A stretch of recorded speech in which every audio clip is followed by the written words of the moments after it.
So April was not a good month for oil at all. I mean, there was lots of ups and downs in terms of volatility about production and availability of supply, and then Syria happened, and then that drove the price back up, and then it went back down.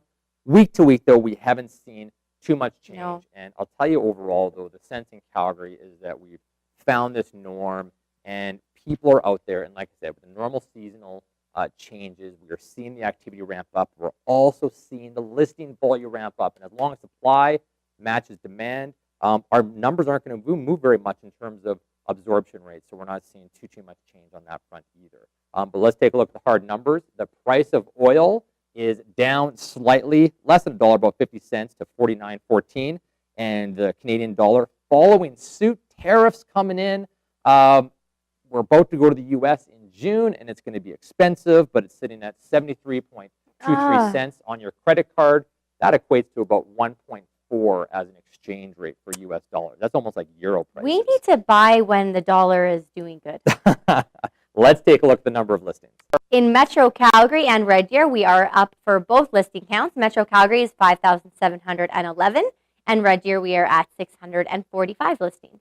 As for the months of inventory in Calgary and the metro area, we are sitting as an overall months of inventory at 2.86 months, which still keeps us in a balanced marketplace. Single-family homes sitting at 2.12. You can see back in the green on this, and that single-family homes are in a seller's marketplace. Busy out there. Condos showing a remarkable improvement from 4.87 down to 4.72 months of inventory. So stuff is improving, but still sitting into buyer's market on the condominium side. Yeah, looking at the absorption rate for surrounding areas, these are some very, very low numbers. Okotoks 2.94, Airdrie 3.15, Cochrane 6.04, Strathmore 5.36, Sundre 39, Red Deer 5.16. So yeah, those are some incredible low numbers.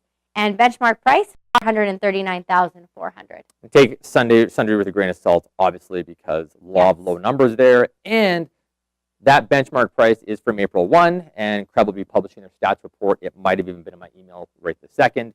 But read that. We taught a course last week about how's the market and CMA statistics, things like that. And one of the things I said is every time that CREB stats report comes in, you guys need to review it daily, dig in a little bit monthly, and glance at it daily, review it weekly, and dig in deep to the stats every single month. And now, with the new report that's coming out today, dig into their stats reports, the regional reports, the Metro Calgary reports. Yeah. Read what Anne-Marie Laurie wrote for their press release. This is what your clients are going to see out there, and this is what the media picks up on. And tomorrow, we'll see all the sensationalized headlines about what the media says the market is doing. Well, the good news is that there's enough sensational stuff going on in Vancouver and Toronto that people have been pretty lackluster on reporting about Calgary lately. Sometimes it drips through. Sometimes people still think, oh, well, if Canada, because they always talk about Canada's housing bubble, and really they're talking about the two marketplaces there and not Calgary. Right. So something to keep an eye on.